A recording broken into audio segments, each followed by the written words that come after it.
John chapter 4, reading from verse 23 hanggang verse 24. John chapter 4, reading from verse 23 hanggang verse 24. Okay. Ulitin ko po. John chapter 4, okay, verse 23 hanggang verse 24. Nakita niyo na po ba? Amen. Basahin ko na lang po at ganito po ang ating matutunghayan. Subalit, dumarating na ang panahon at ngayon na nga na ang mga tunay na sumasamba sa Ama ay sasamba sa Kanya sa Espiritu at katotohanan. Sapagkat ganyan ang uri ng pagsambang ninanais ng Ama. Can you imagine yun? There's a kind of quality of worship na hinahanap ng Ama. It is not just plain worship. Diba? There's a kind of worship that, alam mo yun, may standard ang Diyos. Galing, no? Tuloy po natin sa verse 24. Ang Diyos ay Espiritu at ang mga sumasamba sa Kanya ay dapat sambahin sa Espiritu at katotohanan. Tayo po'y manalangin. Heavenly Father, we're so grateful and we ask that you continue to guide us and to bless us. Hiningi po namin, Panginoon, na tulungan niyo po kami na dumating po nawa kami sa tamang pagkaunawa sa mga bagay na nais pong ituro sa amin. Humingi po kami ng paglilinis, Ama. Humingi kami ng tawad sa aming pong mga kasalanan, sa aming pong karumihan. Tulungan niyo po kami magpakababa sa inyong harapan. Walang anumang bagay na pwede po kami may pagmalaki sa inyo. Paglilingkod, talino, everything, Lord, it only comes from you. Father God, we pray that the Holy Spirit, ang banal na Espiritu, malayang kumilos, siya magturo, and at the same time, Lord, siya po yung mag-convict sa bawat isa po sa amin sa mga bagay na dapat po namin isuko. Tulungan niyo po kami na maging tapat na tagasunod mo, Ama. Salamat po ng marami. Ito po ang aming dalangin sa pangalan ni Jesus. Amen and amen. Bari po tayo mo po. We only have a simple title in our message this afternoon or this evening. At ang title niya po is The Need of Worship. The Need of Worship. Now, madalas nating marinig ang salitang worship. Diba? I know it's a churchy word. Okay? Pag sinabi nating worship, and there are many things, maraming bagay, minsan ang nagiging hadlang kung bakit hindi tayo dumadating sa totoong pagkakaunawa ng salita pagsamba. Ano yung sabihin ng pastor? Worship is not a program. Hindi ho yan na parang pinupuntahan ninyo wherein you sing, diba? You pray, you give, diba? Hindi yan ang worship. Because when we talk about worship, it is more than just a program. Okay? May narinig pa nga ako umawit tayo sa Panginoon. Umawit tayo sa Diyos. Kasi pagdating natin sa langit, wala tayong ibang gagawin kundi kumanta. Ang babaw. Narinig niyo na yan? That is a portion sa mga bagay na gagawin natin. Pero hindi yun ang gagawin natin. Napaka-boring naman ako, puro kantahan lang. Diba? And when we talk about worship, it's deeper and it's meaningful than that. Okay? Dapat nating maintindihan, kapag sinabi po nating pagsamba, higit pa yan sa programa. Okay? Higit pa yan sa lugar, sa tao, o ano pa mang bagay na interpretasyon po ninyo sa tinatawag po natin pagsamba. At bakit ba natin ito kinakailangan gawin at kinakailangan maintindihan? Ang sabi ko kasi ng verse 23, di ba? Ang pagsamba ay isang bagay na hinahanap ng Ama. Ayun, no? Okay? Darating ang panahon, sabi dyan, na ang mga tunay na sumasamba sa Ama ay sasamba sa Espiritu at katotohanan. Okay? That's the kind of worship. Sabi po ng kasunod, ganyang uri ng pagsamba, ang alin? Ninanais ng Ama. That is the kind of quality of worship that God is looking for. Ang hirap naman, halimbawa, kung pupunta kayo, let's say for example, sa isang fast food, for example, then umorder ho kayo. Ay, pabili nga ng orange juice. Okay, may brand. Minute Maid. Tapos bibigyan ka tubig. Ano mararamdaman po ninyo? Kumbaga, you are expecting, okay, something a service in which matutuwa ka. At kapag hindi na ibigay yung tamang service, anong mangyayari po doon? Hindi ko kayo matutuwa. Tama po ba? Because you are expecting what? Yung quality na dapat isoserve mo, yung hinahanap mo, yun yung dapat ibigay. Tandaan niyo po ito mga kapatid, may hinahanap na pagsamba ang Diyos. Amen? May hinahanap na pagsamba sa Diyos. Although ang pagkakasabi po dyan, we must worship God in spirit and in truth. Tatlong bagay ang nais ko pong iwan sa inyo ngayong hapong ito or ngayong gabing ito. Kakalito kasi. Hindi, gabi na pala. 6. Okay? So, when we talk about worship, what is worship? Number 1, worship focuses on the character of God and not our needs. Worship focuses, remember the word focuses on the character of God and not our need. It doesn't say na hindi mapupunan ang ating pangangailangan. Okay? Ang Diyos nagpo-provide po siya. Pero mga kapatid, kapag sinabi pagsamba, it's not about you kasi. It's about God. So ang pangit naman na magbibigay po tayo ng pagsamba, pero ang gusto mo, yung sayo yung nangyayari, yung sayo yung maibibigay. That's not worship. Because when we are worshiping, it's all about Him.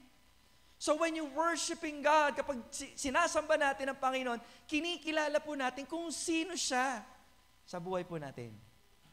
Nagigets po ba niya? So, ano po ba ang backdrop ng storyang ito kung bakit ba tayo napunta dyan? Kasi si Jesus, may kausap po siya. Okay? At ang kausap niya po dyan ay isang Samaritana. Okay? A woman who is from Samaria. Okay? So, siguro naman, I don't need to explain to you na wala akong pakikipag-deal. Hindi magkasundo. In-unfriend ng mga Jew si Samaria.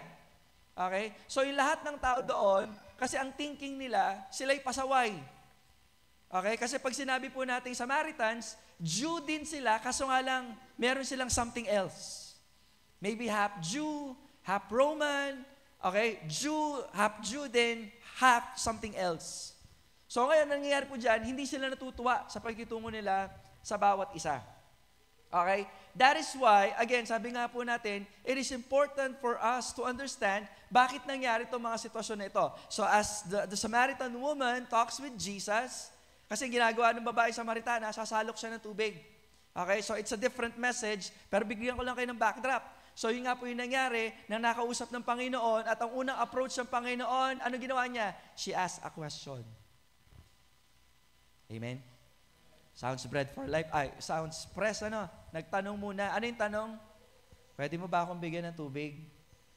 Ang galing, From asking for water and ang dulo, giving eternal life. Di ba? Kung papalitan natin yan sa ministry natin, kung meron tayong bread for life, dito, water for life. Kasi pinag-usapan nila tubig. Okay? Kasi nga, itong babae, sumasalok siya, malayo. Okay? Hindi pa yung system, hindi pa yung issue. Sumasalok po siya, tanghaling tapat. Lahat ng tao sumasalok ng umaga. Okay? Wala nang sasalok ng tanghali. Bakit? Napakainit. Pero ang question, ba't siya nagsasalok? Kasi may issue tong babaeng ito. Marami siyang naging hulachichi. Marami siyang naging asawa. That's the problem. Okay? Ang ganda lang ng story ito, mga kapatid, sapagkat, alam mo yun, nag-reach out ang Panginoon sa babaeng ito. Okay? Hanggang sa nag-usap sila, hanggang sa napunta sa tinatawag nating worship. Kasi nga, nagkaroon nga sila ng pag-uusap about, alam mo yun, Jesus Christ. Sabi ng babaeng ito, palagay ko prophet ka. You are the man of God. Okay? Tapos, siningit niya. Sabi daw nila, sa bundok ng Samaria, dapat sumamba. Pero sabi ng mga Hudyo, dapat sa bundok na ito. Tsaka ngayon pumasok ang Panginoon dito. Okay? Para at least mabuo niyo yung storya. So dito, nung sinabi ng Panginoon, okay, sa verse 23, subalit, sabi diyan, dumarating ang panahon at ngayon na nga, na ang mga tunay, take note tunay na sumasamba sa Ama ay sasamba sa Kanya sa Espiritu at katotohanan. Even though we are talking about the Jews Kasi ang requirement sa kanila is for them to give a proper worship to God. Even though maraming beses na nilang nilapastangan ang pagsamba nila sa Diyos by mixing their worship to other religion, to other gods, ang nire-require pa rin ng Panginoon, kasi ang Diyos hindi nagbabago eh. Okay? Ang nire-require niya is a pure worship. Why? Ano bang character ng Panginoon? God is holy. God is a jealous God. And when we say the word jealous, hindi kagaya ng jealousy ng tao. Okay? It's a kind of jealousness in which, alam mo yun, hindi mo siya dapat gawin. Because when you are in a relationship, you must be what? Faithful. Dapat maging tapat ka. Diba? Ang katapatan natin sa Panginoon, it extends every part ng buhay po natin. Mula sa pananamit, pananalita, pag-uugali, dapat tama lagi yan. Tama? Minsan di nagiging tama. Ang nangyayari, tayo yung may tama. Diba? Tayo yung nagiging, alam mo yun, hindi kaaya-aya sa paningin ng Diyos. Remember, God doesn't want us to give a shallow kind of worship. Ayaw ng Panginoon yun. Hindi dapat tayo magbigay ng isang mababaw, mapagkunwari, pangit, at hindi kaaya-ayang pagsamba. Let's face it, the hard truth. May mga problema tayo. Come on. Bahay, pag-aaral, sa school.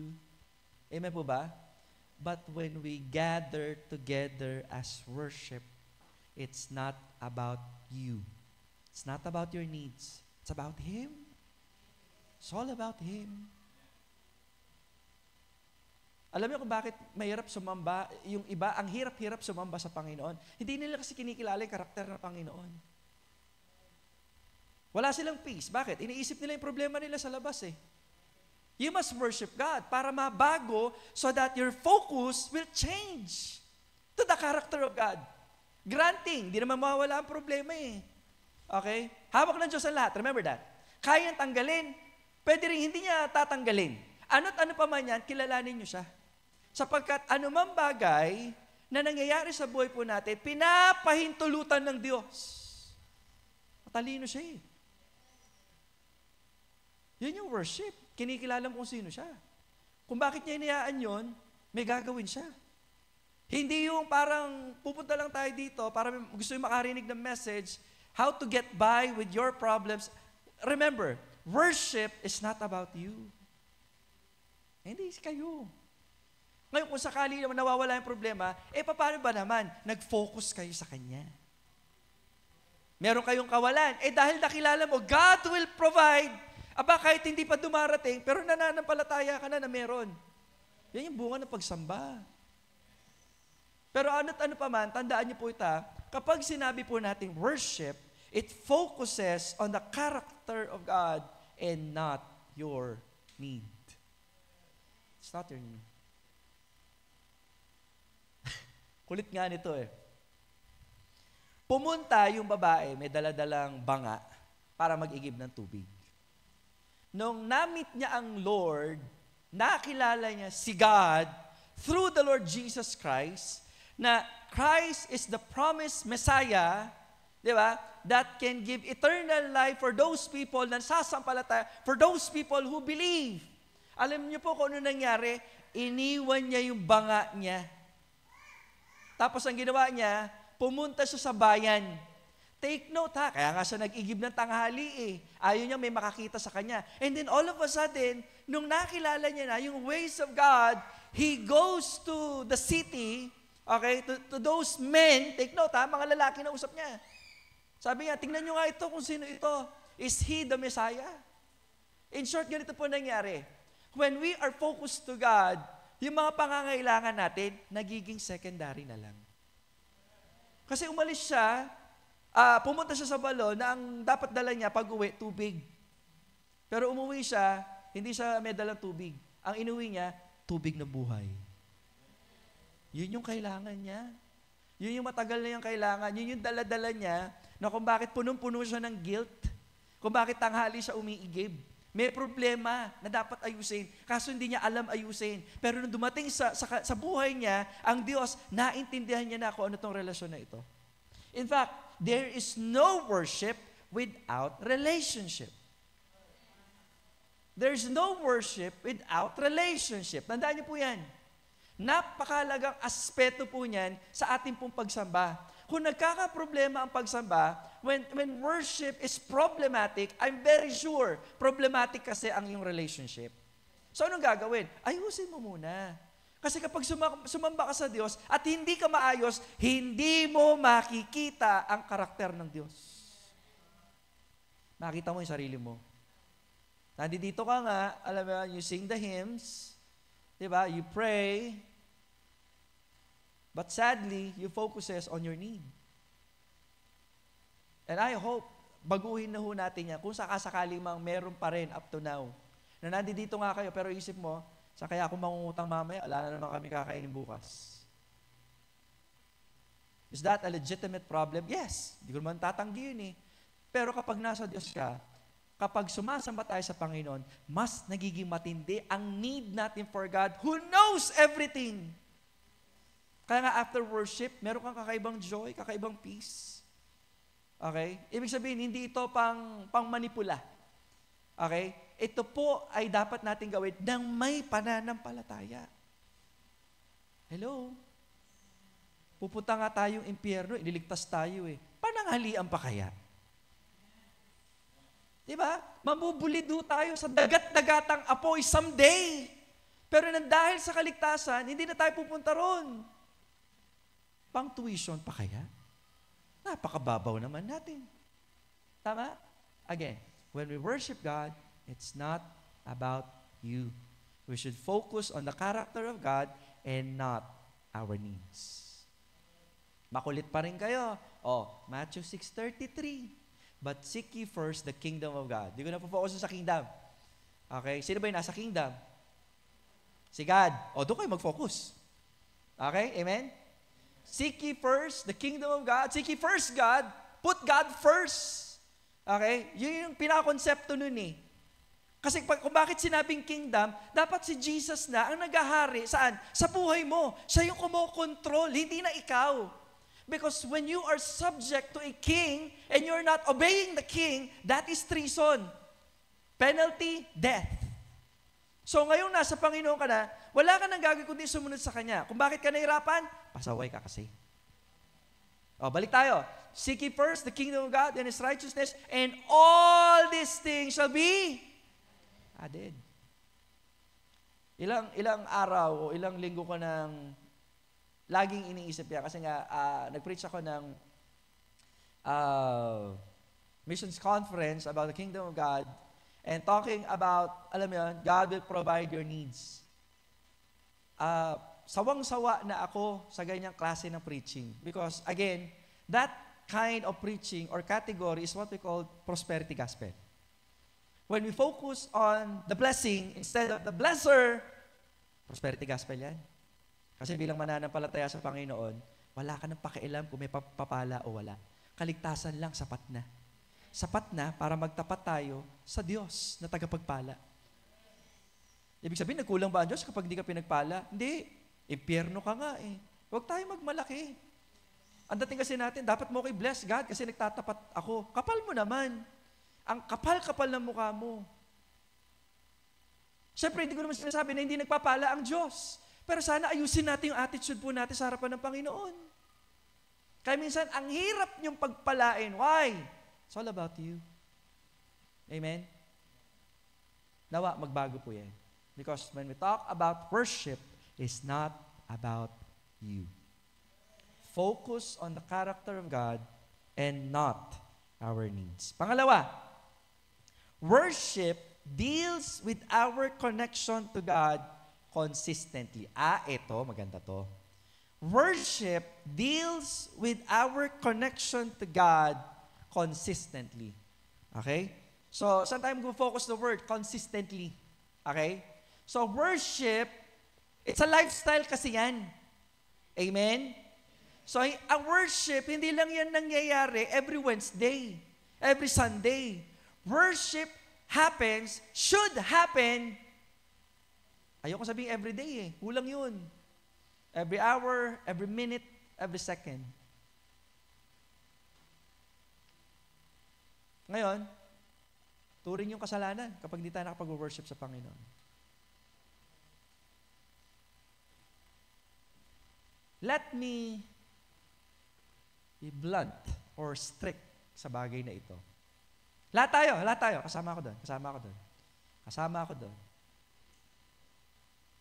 Kapag masyado nating ginugugol ang oras natin sa mga, lagi na ito naririnig pero taas pa natin ang pagsamba. Kung yung free time mo, inaagaw mo pa rin, na dapat ibigay mo sa Diyos, you have a problem in worship. Why? Because we are not consistent. Tanong, deserve ba ng Diyos ang lahat ng bagay? Palagay nyo. Kung tutuusin nga hindi na dapat yung sarili mo. Lahat tayo. We're living in a very advanced technological age. At ang isa sa bumabasag ng ating pagsamba sa Diyos ay ang patuloy na pagbabaliwala ng pagbibigay dapat natin ng lahat ng oras na meron tayo papalapit sa Diyos. Nag-pause muna ako para mag-isip kayo. Hindi kasi pwede na hindi kayo nag-iisip. Sabi ko dati sa mga naunang young people, ang utak hindi lang nakakabit, ginagamit. Alam niyo bakit? Kasi ang kaaway, ayaw kanyang mag-isip. Ayaw kanyang mag-isip ng patungkol sa Diyos. Kaya ang gagawin niya, okay, nag-iisip ka nga, puro anxiety naman iniisip mo, hindi pa rin maganda. Ayaw kanya mag-isip ng mga bagay na makadiyos. So ano gagawin niya? I-entertain ka niya. Di ba? Dati na panahon namin, magre-rent ka ng VHS, hanggang sa naging CD na siya. Hindi ko nabutan yung Betamax Okay, VHS, tsaka CD. Ngayon hindi, isang touch na lang ng, alam mo yan, sa mga mobile natin, mobile cellphone, parang isa na yun Netflix. Na bakit ko sinasabi to mga kapatid? Please, huwag kayo magalit. Sapagkat kung talagang hinahanap ng Diyos ang tamang pagsamba, hindi lang yung kapiranggot ng oras dapat ang binibigay mo sa Kanya. Dapat lahat. Dapat buo. Nakikinig po ba kayo? If you are aiming for something good, for something in which mas pagbubutihin mo siya, magbibigay ka ng oras Tama? Halimbawa, sa company, kung gusto mo promote, magbibigay ka ng maraming oras doon. I-dedicate mo yung buong oras mo, yung buong buhay mo para ma-promote ka. Tama po ba? Same thing with the school. Amen po ba? Same thing with the relationship. Tapos pagdating sa Diyos, okay na. Naiintindihan niyo po ba? So again, we are looking at our worship. Now, gusto kong tignan niyo po yung worship niyo po ngayon. Are we really giving to God? Talaga bang ibinibigay natin ang lahat para sa Diyos? Lahat? Kasama niyo rin ako nag-iisip? Kasi sa totoo lang, I'm planning to have a journey, a spiritual journey in which magkakaroon ako ng parang fasting ba muna? Fasting. Alam ko, may fasting tayo, pero iba pa rin yung nagpa-plan ka ng sarili mong fasting. Para ng Bible reading. Okay? Hindi ako sumabay sa inyo, nagkaroon ako sariling Bible reading. It's a journey. Madali? Hindi madali. Mag-isa ka lang Sino ka sharing time mo? Sige nga. Hindi madali yun. At huwag niyong isipin na porke pastor ako, alam ko na lahat ng bagay. Nagkakamali kayo. It's a struggle. Pero dahil gusto kong mapalapit sa Panginoon, kinakailangan gawin. It's a journey. Amen? My worship to God, nagiging secondary na lang na nagbe-benefit kayo. But my worship is not about you. It's all about Him. Kaya nga ang preaching ko, kapag nagpipreach ako, again, sabi ko nga, tinuturing ko ito bilang handog sa Panginoon. Ba't ko naman patatamaan na kahit na sino? Di nasira ang aking worship. Kaswelo yun naman. ninumoy kayo para, alam mo yun, it's not about you. It's all about Him. And it's all about Him dapat. Kaya nga, ewan ko lang, may pagmamalaki sa aking puso eh. Kasi ibang church, maririnig sila, problema nila yung laging late. Sa atin, wala na masyadong gano'n. Hindi natin problema yun. Ang problema na natin ngayon, mas nagtumaas ng level doon. Okay? Hindi ka nga late. Kaso nga lang, pumasok ka ba sa pintuan na yun na may galak sa iyong puso nang iniisip mo si Lord? Hello? Hindi natatapos. Ang pagsamba natin sa pagiging yun lang. Dapat nag-i-increase. Dapat may progress. Ika nga. Kasi dapat pagbigyan ng Diyos. Salamat sa Diyos. Alam mo yun, when we talk about consistency, okay, and consistently, di ba, somehow, nakakatuwa. Pero sana huwag tayong matapos doon. Kasi darating ang panahon, aataking ka ng kaaway, magiging boring na. Huwag kayong minto. Huwag kayong minto. Sa mga may problema naman, nako, congratulations. Huwag kayong malungkot. Yan ang pampasarap ng paglilingkod sa Diyos. Ulitin ko. Kung merong persecution, kung merong hardship, poverty, sickness, congrats. Diba? Tagasunod tayo ni Kristo. Amen? Kung si Kristo dumaan ng hardships, that is the mark of being a disciple. Okay lang yan. Diba? Magpatuloy po tayo na naglilingkod sa Panginoon. Ngayon, kung may maririnig kayo ng mga preaching such as, pag nagtiwala kayo, mawawala kayo ng problema, iwaksin nyo kaagad kasi lason po yun. Ang tunay na paglilingkod, anumang mangyari, magpapatuloy tayo sa paglilingkod sa Diyos. Pastor, paano yung pagpapala? Huwag yun ang pakialaman yan. Pagpapalain kayo. Sa takdang panahon, paraan ng Diyos na hindi yun nalalaman. Hindi trabaho kung kailan darating pagpapala. Ang trabaho niya magtapat sa Panginoon. When we give our worship to God, again, it deals always sa connection po natin sa Panginoon. Sa Diyos lamang ang tingin at wala nang iba. Amen? So, the enemy will try to stop you. Di ba? So, we must continue. Kinakailangan natin magpatuloy. Kinakailangan nating magpatuloy. Sabi ng Galatians chapter 6, verse 9. Tingnan nga natin.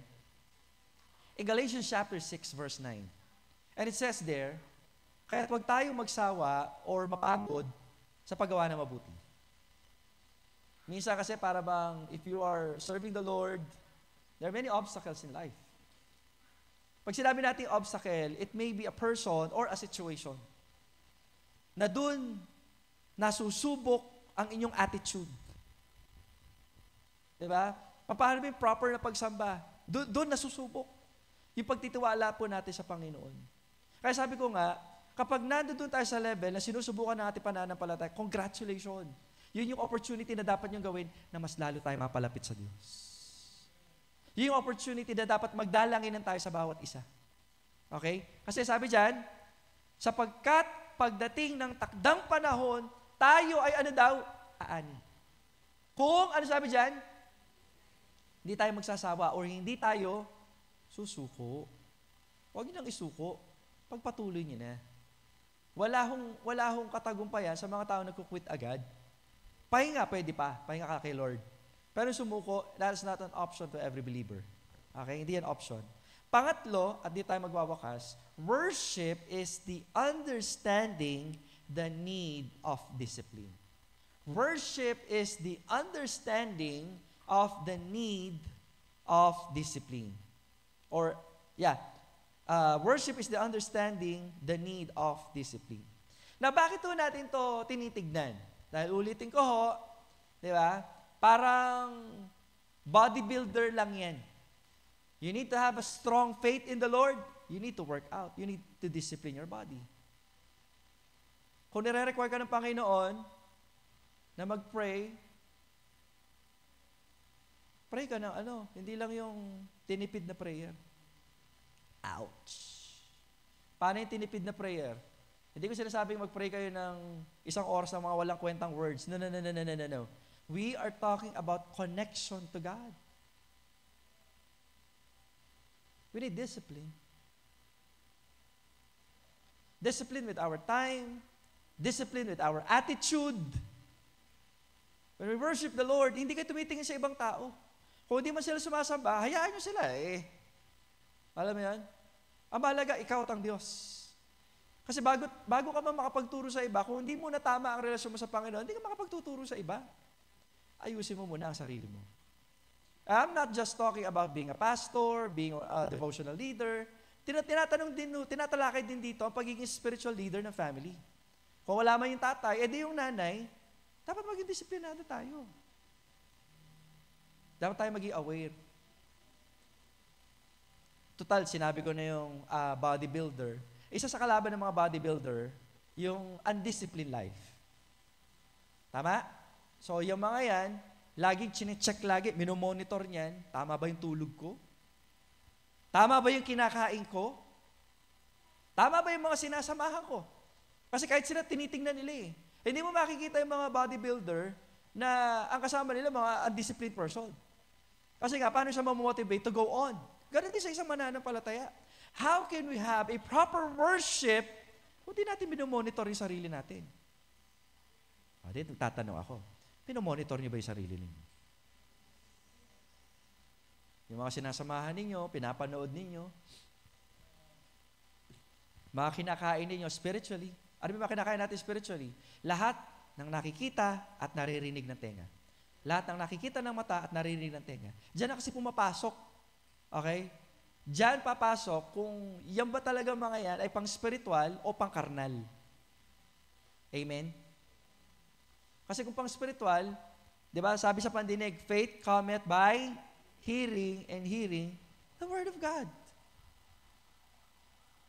So kung sasama yung mga taong hindi nagdi-devotion, walang love to the Word of God, makukontaminate kayo, natural. Samahan nyo yung mga taong iisang layunin. Kahit na nahihirapan din yung kasama, at least you are in the same journey. Di ba? Kaya nga patuloy po natin idalangin sa Panginoon na nawa maging tama sapagkat again, God is looking for that kind of worship. Amen po ba? God is looking for that kind of worship. Let me read to you again our passage. Sabi dito, but the hour cometh, and now is, when the true, take note ha, true, tunay, hindi peke, hindi nagkukunwari, true worshiper shall worship the Father in spirit and in truth. In spirit, pag sinabi natin spirit, yun yung bagay na meron ho tayo. Yun yung nag-convict sa ating mga kasalanan. Yun yung tumatahan sa atin kung bakit, alam mo yun, tayo po'y ligtas natin, hindi na mawawala itong kaligtasan na ito nang dahil sa Spirito. The Spirit is given to us so that maintindihan po natin yung mga bagay na spiritual, kagaya po ng salita ng Panginoon. Amen? So that kind of worship, hinahanap niya ng Panginoon. Ulitin natin. In spirit and in truth, for the Father seeketh, remember seeketh, hinahanap niya, such to worship Him. And if we are giving worship, bigyan na natin yung hinahanap ng God. Amen? Pwede ba yan? Tayo lahat tagapaglingkod. We are server. You are not the one being served. You are the server. So nawa, sa pagsuserve natin, mabigyan natin ng katuwaan yung sineservan natin. Sino yun? Wala nang iba kundi ang Diyos. Amen? God is a spirit, and they that worship Him must worship Him in spirit and in truth. Nawa, maging totoo yung pagsamba natin. Tama na yung pagkukunwari. Tama na yung pagtatago. Gawin na natin makatotohanan ang pagsamba natin sa Diyos. Tayo po lahat tumayo, tayo po yung manalangin. Tayo po yung manalangin. Muli, Ama, kami po yung nagpapasalamat kayo oras na ito. Salamat, Panginoon Diyos, sa patuloy na pagbibigay niyo po sa amin ng pagkakataon upang mapakinggan at maisabuhay po namin ang banal na salita. Panginoon, humingi kami ng tawad sapagkat alam po namin at alam po namin na hindi po kami makapagtatago sa inyo. Father God, everything that we are, everything that we have, Lord, alam niyo po lahat. Kaya hinihingi po, Panginoon Diyos, na mating po nawa sa punto ng aming buhay na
po.